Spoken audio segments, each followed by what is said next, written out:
அனைவருக்கும் வணக்கங்க. இன்று நாவல்களுடன் பயணத்தில் வேல்பாரி முதல் பாகத்தில் 2வது அத்தியாயம் கேட்க போகிறோம்.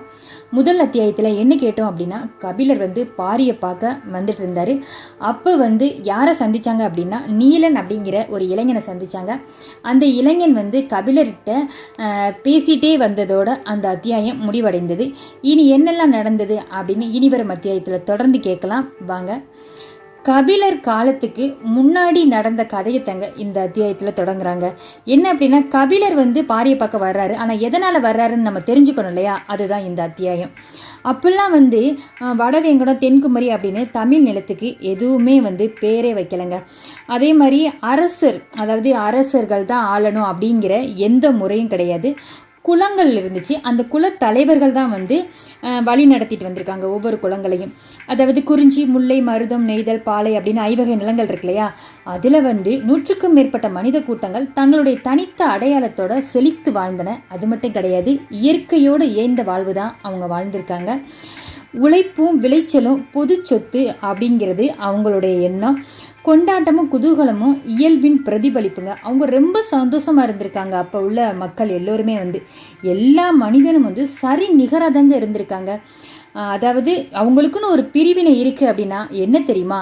அவங்க ஆண், இவங்க பெண் அப்படிங்கிற ஒரே ஒரு பிரிவினை மட்டும்தான். அந்த பாலின பிரிவினையை தவிர வேற எந்த பிரிவினையும் அவங்களுக்குள்ள இருந்ததே கிடையாது. அவங்க பணக்கார, இவங்க ஏழை, அவங்கள்ட்ட எல்லாமே இருக்குது, நம்மள்ட்ட இல்லை அப்படிங்கிற மாதிரி எந்த ஒரு பிரிவினையுமே இல்லாமல் அழகான வாழ்க்கை வாழ்ந்துட்டு வந்திருக்காங்க. அவங்களுடைய உணவு என்ன அப்படின்னு பார்த்தீங்கன்னா, வேட்டையாடிய உணவு இருக்குல்ல, அதை நெருப்பில் சுட்டு தின்னுட்டு இருந்தாங்க. ஆண்கள் தான் அப்படி சுட்டு தின்னுட்டு இருந்தாங்களே தவிர பெண்கள் அதை நல்லா நீரில் கொதிக்க வச்சு அந்த இறைச்சியை, அதாவது வேக வைத்து தான் அந்த மாமிசத்தை சாப்பிட்ருக்காங்க. மாமிசம் மட்டும் கிடையாது, கிழங்குகள்லாம் சாப்பிடுவாங்க இல்லையா? அந்த மாதிரி அவங்க கிழங்குகளையும் சுடாமலே நல்லா வேக வச்சு சாப்பிட்ருந்துருக்காங்க. அன்றிலிருந்து அந்த பெண்களுக்கு ஒரு பெயர் வச்சுருக்குங்க. அதாவது நீரில் வைக்கப்பட்ட உணவு எல்லாத்தையுமே பெண் உணவு அப்படின்னு சொல்லி பேர் வச்சுருக்காங்க. டக்குன்னு நெருப்பில் சுட்டு சாப்பிட்றாங்க இல்லையா அவசரத்துக்கு, அதனால அது ஆண் உணவு அப்படின்னு கூட பேர் வச்சுருக்காங்க. ஏன்னா அவசரத்தின் அடையாளம் ஆணாகவும், அதாவது பக்குவத்தின் அடையாளமாக பெண்ணை அவங்க எல்லாருமே சொல்லி வந்திருக்காங்க அப்போ உள்ளவங்க. அது மட்டும் கிடையாது, தாவரம், விலங்கு, பறவை, மலை, நதி இது எல்லாத்துக்குமே ஆணாகவும் பெண்ணாகவும் இருக்காங்க அப்படிங்கிறது அவங்க நம்பி ஒரு முடிவுக்கு வந்திருக்காங்க. இது மட்டும் கிடையாதுங்க, நீரும் மண்ணும் தாங்க ஆணும் பெண்ணும் அப்படின்னு அவங்களுடைய நம்பிக்கை. ஏன் அப்படின்னா, நொடி நேரத்தில் ஒன்றினுள் ஒன்று கலக்கவும் முடியும், மறு நொடியில் ஒன்றை விட்டு மற்றொன்று கலலவும் முடியும் அப்படிங்கிறது இயல்பான ஒரு விஷயங்க. அதை நம்மளும் ஏற்றுக்கணும். உயிரினங்களில் இயற்கை உருவாக்கியது இந்த ஒரே ஒரு பிரிவினை மட்டும்தான் அப்படின்னு அடிக்கடி அப்போ வாழ்ந்த வாழ்க்கையை அழகாக சுட்டி காட்டுறாரு எழுத்தாளர் இந்த இடத்துல. இது இல்லாமல் வேற எந்த பிரிவினை இல்லாமல் அழகாகவும் அமைதியாகவும் வாழ்ந்து வந்திருக்காங்க அப்போ உள்ள மக்கள் எல்லோருமே. ஆனால் அந்த அமைதி நீண்ட நாள் நிலைத்து இருக்கவில்லை. அது கொஞ்சம் கொஞ்சமாக குலைய ஆரம்பிக்குது.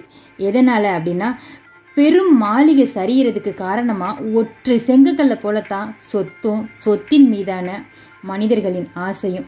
தனக்கான உடைமை, தனது சந்ததிகளுக்கான சேமிப்பு அப்படின்னு ஒரு மனிதன் எப்போ ஆரம்பிச்சானோ அப்போவே எல்லாருடைய சந்தோஷமும் குலைய ஆரம்பிச்சிச்சு. குலங்களின் அமைதி குலைய ஆரம்பிச்சிச்சு. ஏற்றத்தாழ்வு அதிகமாகுச்சு. குலங்களில் வலுத்தவனின் கை ஓங்குச்சு. வல்லமை பொருந்தியவனின் கைகளில் அதிகார நிலை வந்துச்சு. வலிமை அடைந்த குலம் பிற குலங்களை அடக்கியால நினைச்சிச்சு. தமிழ் நிலம் எங்கும் இருந்த 100கணக்கான குலங்கள் ஒன்றோடு ஒன்று மோத தொடங்குச்சுங்க. அடர்ந்த காட்டில விடாது கேட்கும் இடியோசை போல அந்த மோதல்களின் ஓசை கேட்டுட்டே இருந்துச்சுங்க. எப்போ தெரியுமா? நூற்றாண்டுகளாகவே கேட்டுக்கிட்டே இருந்துச்சு. குருதி ஆறா ஓடிட்டு இருந்துச்சுங்க. அதாவது அவங்கள்ட்ட சண்டையில் ரத்தம் ஆறா ஓடுது. கொஞ்சம் கூட ஈவு இறக்கமே இல்லாமல் எல்லாருமே நடந்துக்கிட்டாங்க. ஆரம்ப காலத்தில் மனிதனுக்கு தேவையான பெரும் செல்வமாக என்ன இருந்துச்சுன்னா கால்நடைகள் தாங்க இருந்துச்சு. அந்த கால்நடைகளை அதிகப்படுத்த ஒவ்வொரு குலங்களும் ஆசைப்பட்டுச்சு. இதனால என்ன பண்ணாங்க தெரியுமா? இரவோடு இரவாக களவாடப்பட்டாங்க, அதாவது திருடுனாங்க. இதனால அதிகமான சண்டை, ஆயுதங்களோட தான் ஒவ்வொருத்தவங்களும் சண்டை போட்டிருக்காங்க. இதனால கூட எண்ணிலடங்கா மனிதன் செத்து விழுந்தாங்க. அடுத்த கட்டமாக என்ன பண்ணாங்க தெரியுமா? நல்ல விளைநிலங்களை கைப்பற்ற குலங்கள் ஒவ்வொருத்தரும் மோதிக்கிட்டாங்க. செழிப்பான விளைநிலங்கள் எங்கே இருக்கிறதோ அங்கே மனித ரத்தம் ரொம்ப ஓடிட்டே இருந்துச்சுங்க. கால்நடைகளை பறிக்கும்போது மோதலாக இருந்த செயல் இப்போ போர்க்களமாக மாறிச்சு. அதாவது நிலங்களை பறிக்கிறதுக்காக ஒரு போர் இன்னொரு போரை உற்பத்தி செஞ்சிச்சு. தொடக்க காலத்தில் தோல்வி அடைஞ்ச நாட்டின் வீரர்கள் வெட்டி கொல்லப்பட்டாங்க. ஆனால் இப்போ அப்படி அல்லங்க. அவங்களுடைய உழைப்பு புதிய அரசுக்கு தேவையாக இருந்துச்சு. யாரும் வெட்டிட்டுலாம் கொல்லலை. அரசுக்கு தேவையாக இருந்ததுனால அவங்க அடிமையாக்கப்பட்டாங்க. ஒவ்வொருத்தவங்களும் அடிமைனா என்ன அப்படின்னா, நம்ம ஒருத்தவங்களோட நிலத்தை வாங்கிக்கிட்டோம் அப்படின்னா நமக்கு கீழே தான் அந்த நிலத்தை வாங்கணும்ல அவங்க. இப்படி பிறர் மண் உண்ணும் செம்மலை அப்படின்னு சொல்லிட்டு அவங்க எல்லாம் போற்றப்பட்டாங்க. பெருகி வந்த தேவையையும் கடல்வழி வாணிகமும் எண்ணற்ற அடிமைகளை நாள்தோறும் உருவாக்கிக்கிட்டே இருந்துச்சுங்க. நிலத்துக்காக தொடங்கின போர் இப்போ அடிமைகளை பெறுவதற்காக மாறிச்சு.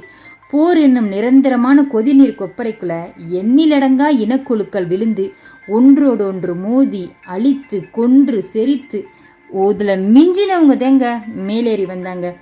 மேலேறினவங்க என்ன பண்ணாங்க அப்படின்னா, தாங்கள் இனி குலத்தலைவர்கள் கிடையாது, வேந்தர்கள் அப்படின்னு அவங்களே அறிவிச்சுக்கிட்டாங்க. வம்பு வேந்தர்கள் வாழ்க வாழ்க அப்படிங்கிற முழக்கம் 2/3 நிலப்பகுதிகளை ஒழிச்சிச்சுங்க. வேந்தர்களுக்குன்னு தனித்த அடையாளங்களை சான்றோர்கள் உருவாக்குனாங்க. மணிமுடி, அரச முரசு, வெண்கொற்ற குடை, ஆணை சக்கரம் இவங்க எல்லாம் வேந்தர்களுக்கு உரியது அப்படின்னு அவங்க முடிவுக்கு வந்தாங்க. வேந்தர்கள் என்ன யாரு அப்படின்னா, சேர சோழ பாண்டியர்களாகிய 3 பேரை தாங்க சொல்கிறேன். மற்ற எல்லோரும் எப்படி சொல்லுவாங்க அப்படின்னா குறுநில மன்னர்கள் அப்படின்னு சொல்லிட்டு அவங்க எல்லாம் அங்கே அறிவிச்சிட்டாங்க. இப்படி ஒரு வாழ்க்கையை தான் வாழ்ந்துட்டு வந்திருக்காங்க. இப்படி 3 வேந்தர்கள் உருவான பிறகு ஐவகை நிலத்தில் பாணர்கள் உருவானாங்க. பாணர்கள் அப்படின்னா ஒருத்தருடைய புகழை விதைப்பவர்கள், அதாவது யாழ் மீட்டி பாடல் பாடுபவர்கள். இவங்க இப்படிலாம் வந்திருக்காங்க, இவங்களுடைய வரலாறு இதுதான் அப்படின்னு சொல்லிட்டு பாடல் இசைப்பவர்கள் தாங்க பாணர்கள். அதாவது நம்ம தலைமுறையாக சொல்லப்பட வேண்டிய வீர கதையின் நாயகனாக நிலை பெற வேண்டிய புகழ் அதை விதைப்பவர்களாகிய பாணர்கள் தாங்க. குலத்தலைவர்களும் சிற்றரசுகளும் பாணர் சமூகத்தை அரவணைத்து அள்ளி தந்தன. ஏன் அப்படின்னா, இப்போ ஒருத்தர் போய் அரசாளும் போது அவரை பற்றி பெருமையாக அவங்களுடைய குலத்தை ஃபுல்லாக சொல்லி பெருமைப்படுத்தி பேசும்போது அவங்களுக்கு ரொம்ப சந்தோஷமாக இருக்கும். அதோட அவங்க பொன்பொருளெல்லாம் அவங்களுக்கு கொடுப்பாங்க. இப்படி தான் வந்துட்டு இருக்காங்க. இப்படி வந்துட்டு இருந்தவங்க இந்த பாணர்கள் எங்கே போனாலும் யாரை பற்றி பாடுறாங்க அப்படின்னு பார்த்தீங்கன்னா, நம்ம பாரியை பற்றி பெருமையாக பாடுறாங்க. பாடிட்டு இருக்கும்போது இதே இந்த கூட்டத்தில் யார் இருக்கா அப்படின்னு பார்த்தீங்கன்னா கபிலர் இருக்காரு. அப்போ கபிலருக்கு சந்தேகம் வருது, யார் அந்த பாரி, எங்கே போனாலும் பாரி பாரி பாரின்னு சொல்கிறாங்களே அப்படின்னு சொல்லிட்டு அவருக்கு உடனே அந்த பாரியை பார்க்கணும் அப்படின்னு சொல்லிட்டு கபிலருக்கு தோணுது. நமக்கு தான் எல்லாம் தெரியும் அப்படின்னு ஒரு மிதப்போடு இருந்த கபிலர் பரம்பு நாட்டுக்கு போனதும் கிடையாது, வேல்பாரியை சந்தித்ததும் கிடையாது. ஆனால் பாரியை பற்றி பாணர்கள் மீண்டும் மீண்டும் பாடின போது அவருக்கு வியப்பு எப்படி இருந்துச்சோ இல்லையோ, ஆனால் ஐயம் அதிகமாகுச்சு. எல்லோராலும் அதிகம் புகழப்படும் ஒரு இடத்துல பிழைகள் மலிந்திருக்குங்க. யாருடைய கவனத்தையும் சிதைக்கும் ஆற்றல் புகழுக்கு உண்டு. அதற்கு அடிமையாகாதவர்களை அது சந்திச்சதில்லை அப்படிங்கிற அகம்பாவம் தான் புகழோட ஆணிவேர். அதனால தான் புகழால் நிலை பெற்றுள்ள ஒன்றின் மீது இயல்பான கசப்பு கபிலருக்கு உருவாகுச்சுங்க.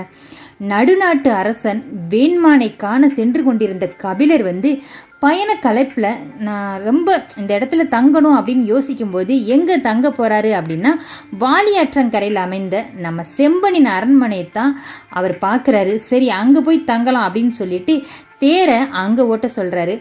பாணர்களின் கூத்தை பகலெல்லாம் பார்த்துட்ட செம்பனுக்கு மாலையில் திடீர்னு இந்த இடத்துக்கு கபிலர் வர்றாரு அப்படிங்கிற செய்தி கேட்டதுமே ரொம்ப சந்தோஷமாக இருக்குது செம்பன்கிற மன்னனுக்கு. அவர் என்ன பண்ணுறாரு அப்படின்னா, நம்ம கபிலர் வந்ததும் பச்சை நிற குப்பியில் நிறைந்து வழியும் கல்லோடு தொடங்குச்சு அன்றைய இரவு பொழுதுங்க. கல்லை பருக தொடங்குறாரு நம்ம கபிலர்.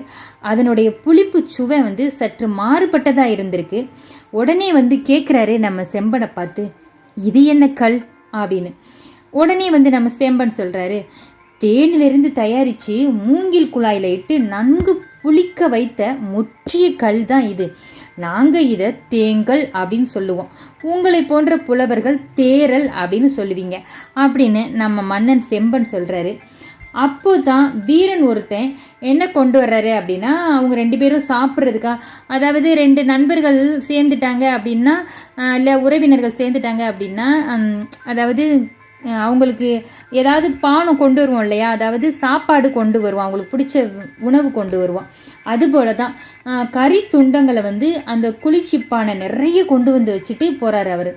அந்த பானையை கபிலர் எடுத்து உண்ண ஏதுவா அவரை நோக்கி நம்ம தள்ளி வைக்கணும் இல்லையா, அப்போ உடனே அந்த இப்படி தள்ளுறதுக்கு அந்த ஒரு கையால் அப்படி தள்ள போயிருக்காரு. ஆனால் ஒரு கையால் வந்து தள்ள முடியலை. யாருக்கு? நம்ம மன்னன் செம்பனுக்கு தள்ள முடியல. அதோட என்ன பண்ணாரு, இன்னொரு கையில் இருந்த குப்பியை கீழே வச்சுட்டு, அதாவது ஒரு கையில் வந்து கல் வச்சிருக்காரு இல்லையா, அதை கீழே வச்சுட்டு இப்போ என்ன பண்ணுறாரு, 2 கையாலையும் அப்படி தள்ளுறாரு. இதை பார்த்துட்டே இருந்த நம்ம கபிலர் என்ன பண்ணுறாரு, அந்த கல் அப்படி பருகுனபடி வாயில் வச்சுக்கிட்டு, என்ன பகலெல்லாம் பாணர்களுக்கு அள்ளி வழங்கியதால உனது கரம் சோர்ந்து போய்விட்டதா என்ன அப்படின்னு சொல்லிட்டு கேட்குறாரு. உடனே நம்ம மன்னன் செம்பன், என்ன சொல்கிறீங்க? இல்லை இல்லை பெரும்புலவரே, அவர்களுக்கு அள்ளி வழங்கும் நல்வாய்ப்பு எதுவுமே எனக்கு கிடைக்கல அப்படின்னு சொல்கிறாரு. உடனே நம்ம கபிலர் கேட்குறாரு, ஏன் கிடைக்கல அப்படின்னு கேட்டதுக்கு, ஆமாம், அவர்கள் பரம்பு மலையில் பாரியை பார்த்து விட்டு வர்றவங்க, எடுத்து செல்ல முடியாத அளவு பொருட்களோடு தான் இங்கேயே வந்தாங்க. அப்புறம் எங்கிட்ட நான் கொடுப்பது? என்னை நன்கு அறிந்த கீழ்குடி பாணர் கூட்டங்க அது. எனவே என்னோடு விருந்துண்டு ஆடி கழித்து விட்டு போனார்கள், அவ்வளவுதான், நான் எதுவும் கொடுக்கவில்லை அப்படின்னு செம்பன் சொன்னதும் உடனே நெய்யில் வறுத்தெடுத்த மான் கறியின் கால் சப்பையை நல்லா கடிச்சு அந்த நேரத்தில் கபிலர் இழுத்துட்டு அந்த வாயில் வச்சபடி கேட்குறாரு, பரம்பு நாட்டுக்கு போய் திரும்புகிறவங்க இந்த பக்கம் ஏன் வந்தாங்க அப்படின்னு கேட்குறாரு. அதுவா, அருக நாட்டின் தென் திசை எல்லை பச்சைமலை தொடரில் தான் முடியுது. அந்த பக்கம் இருக்கும் வேட்டுவன் பாறையின் வழியாக பரம்பு மலைக்கு போகும் பாதை ஒன்று இருக்குது. ஆனால் அது முறையான பாதை கிடையாது. அதில் எப்படி இவங்க இறங்கி வந்தார்கள் என்று கூட எனக்கு தெரியாது அப்படின்னு சொல்லிட்டு அங்கே இருந்துச்சுல இன்னொரு கறித்துண்டு, அதை எடுத்து செம்பு நம்ம அந்த மன்னன் வந்து கடிக்கிறாரு. உடனே நம்ம கபிலர் கேட்குறாரு, சரி, பாதையை முறையற்று வைத்திருப்பது அரசர் குற்றம் அப்படித்தானே அப்படின்னு மன்னனை பற்றி கேட்குறாரு. ஏன்னா அங்கிட்டு போக முடியாது அப்படின்னு சொன்னோன்னே, நீங்கள் தான் அப்படி இந்த மாதிரி பாதையை வச்சிருக்கேன் அப்படின்னு கேட்போம் இல்லையா, அந்த மாதிரி கேட்குறாரு. உடனே நம்ம மன்னன், மலைப்பாதையை பாதுகாப்பது கடினம் அல்லவா அப்படின்னு செம்பன் சொல்கிறாரு. உடனே வந்து நம்ம கபிலர் வந்து, அவன் தேருக்கு முக்கியத்துவம் கொடுத்திருந்தால் பாதையை பாதுகாத்திருப்பான். முல்லைக்கு கனிவு காட்டியவன் பாதையை கைவிடத்தானே வேண்டும். கைவிடப்பட்ட பாதையால் வணிகம் வளராது. வணிகம் பெருகாத நாட்டில் வளமும் கூடாது. வளமற்ற நாட்டில் நிறைந்திருப்பது மக்களின் கண்ணீர் துளிகளாக தான் இருக்கும் அப்படின்னு நம்ம கபிலர் சொல்கிறாரு. உடனே அந்த இடத்துல நம்ம செம்பன், அப்படியெல்லாம் கிடையாது, பரம்பு நாடு வளம் மிக்கதாக இருக்குது. அது மட்டும் இல்லை, பாரியை பார்க்க போன யாருமே பாதை தவறியோ காட்டு விலங்குகளிடம் சிக்கிக்கிட்டோ வழி தெரியாமல் இடர்பட்டதாகவோ இன்று வரை நான் கேள்விப்பட்டதே இல்லைன்னா வச்சுக்கோங்களே. நீங்கள் சொல்வது அனைத்தும் தவறு அப்படின்னு செம்பன் வந்து நம்ம கபிலர்கிட்ட சொல்கிறாரு. உடனே வந்து நம்ம கபிலர், அப்படியா, பாதை சரியில்லாத நிலையில் பயணம் மட்டும் எப்படி சரியாக இருக்க முடியும்? கபிலரின் திடமான கேள்விக்கு இந்த செம்பன்கிட்ட பதிலே இல்லைங்க. குப்பையில் இருந்த கல் தீர்ந்துட்டே இருந்துச்சு. அவர் கேட்க இவர் வந்து ரொம்ப கல்லை குடிக்க ஆரம்பிச்சிட்டாரு. மறுபடியும் கபிலர் சொல்கிறாரு, நீ பாரியை வள்ளல்னு சொல்கிற. பாரி விருந்தினரை நிர்வகிப்பதில் தேர்ந்தவன் அப்படின்னு நான் நினைக்கிறேன். ஆனால் வள்ளல் தன்மைங்கிறது நிர்வாக திறமை கிடையாதே. அது குழந்தையின் குரல் கேட்ட கணத்தில் பால் கசியும் தாயின் மார்பை போன்றது.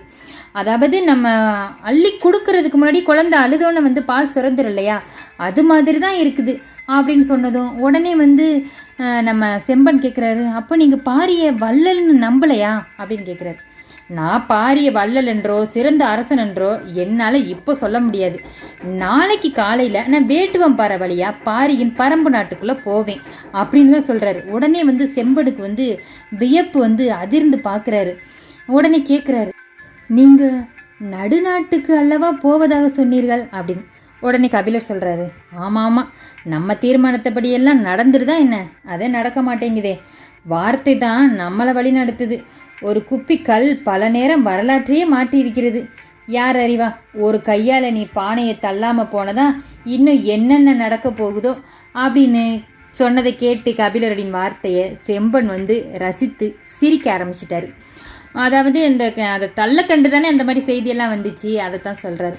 மறுநாள் காலை விடிஞ்சிருதுங்க.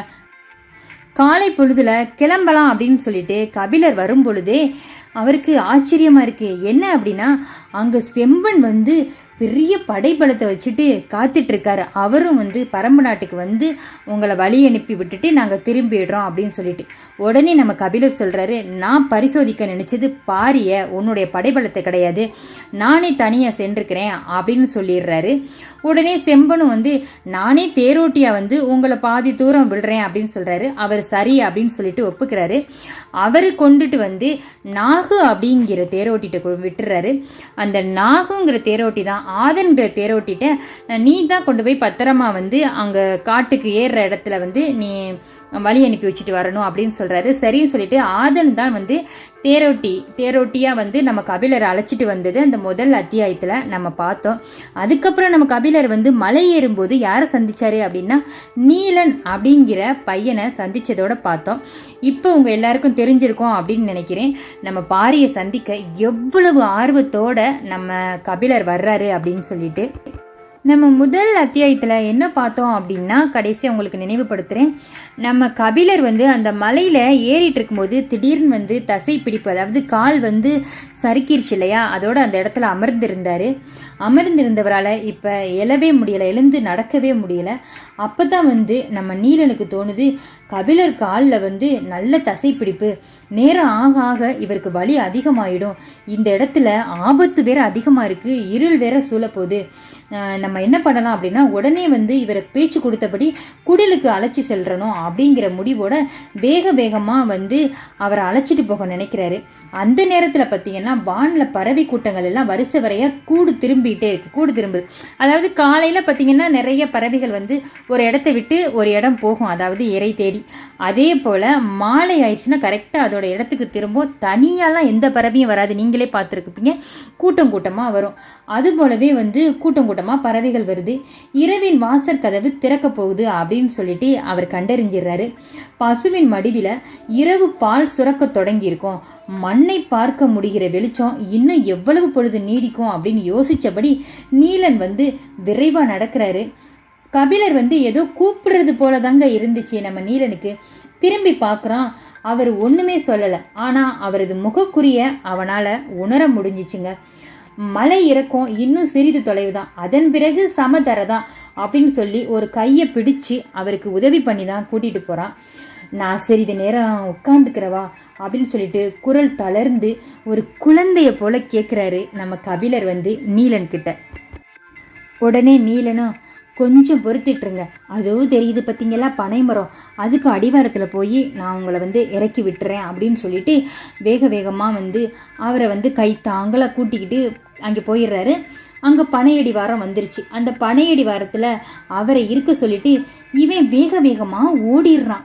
அவருக்கு வந்து யோசனை, நம்மளை இங்கே இருக்க சொல்லிட்டு இவன் எங்கே வேகமாக ஓடுறான் அப்படின்னு தோணும் போது இன்னொரு யோசனை வருது. என்ன வருது அப்படின்னா, கபிலருக்கு ஒருவேளை இந்த இடத்துல உட்கார விட்டானே அப்படிங்கிற பெருமூச்சு, இல்லைன்னா இன்னும் கொஞ்சம் நேரம் பைய வலியோடு பொறுத்துட்டு வாங்கன்னு சொல்லிடுவானுங்கிற ஒரு பயத்தில் தான் அவர் நினைக்கிறாரு. இப்போ கொஞ்சமாக அவர் போனவே வரவே இல்லை. நேரம் ஆயிட்டே இருக்குது. பனை மட்டைகளும் பனந்தாள்களும் எங்கே பார்த்தாலும் கிடக்கு. அதை பார்த்துக்கிட்டே அவருக்கு திடீர்னு சந்தேகம் வருது. ஒருவேளை நம்மளை இங்கே அமர சொல்லிட்டு அவனுக்கு பிடிச்ச அவளை பார்க்க போயிட்டானோ, அடுத்த குன்றை தாண்டனுமே, இருட்டுறதுக்குள்ளே இவன் எப்படி வந்து சேருவான் அப்படின்னு யோசிச்சுக்கிட்டே அவன் அப்போ கேட்கும்போதே பெண்ணின் இதழ் சுவை பற்றி நம்ம கொஞ்சம் சொல்லியிருந்தா இப்போ கொஞ்சம் போகாமல் இருந்திருப்பானோ, இல்லை சொல்லியிருந்தா அவன் அப்போவே கிளம்பி இருப்பான். பெண்ணின் இதழ் சுவையை நம்ம சொன்னோம் அப்படின்னு அவருடைய எண்ணங்கள் வந்து பலவிதமாக ஓடிட்டே இருக்குது. அந்த இடத்துல டக்குன்னு பார்த்தீங்கன்னா அவன் முன்னாடி வந்து நீலன் நிற்கிறான்.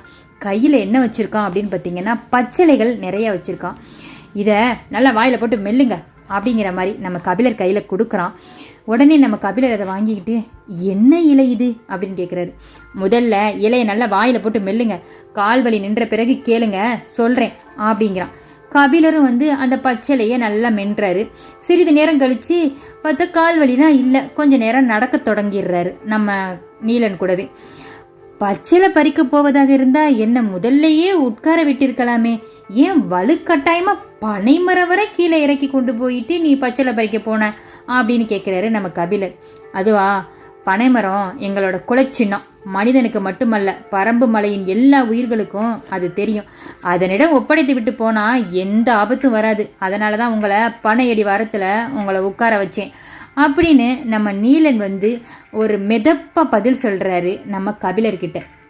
தனது எண்ணத்துக்கும் அவனோட எண்ணத்துக்கும் இருக்கும் வேறுபாட்டை உணர்ந்த போது கால்வலியை தாண்டிய ஒரு வலியை உணர்றாரு கபிலர், மனதின் வலியை. நீலனை பற்றி ஒரு பெண்ணுக்காக கிளம்பி போயிட்டானே அப்படின்னு ஒரு தவறான எண்ணம் கொண்டுட்டமே அப்படிங்கிற மாதிரி அவர் யோசிக்கிறாரு. தென்னை வந்து எத்திசையும் வளைந்து வளரக்கூடிய தன்மை உடையதுங்க. பனையோ வந்து இயல்பிலேயே செங்குத்தாக வளரக்கூடியது. அதனுடைய இயல்பு தான் ஒன்றோட குணத்தை தீர்மானிக்கும். வளைந்து கொடுக்காத பரம்பு நாட்டின் இயல்பு வந்து பனையிலும், பனைமரத்தின் இயல்பு பரம்பு நாட்டிலும் நிலை கொண்டு இருக்கு அப்படிங்கிறத அவன் உணர்றாரு நம்ம கபிலர்.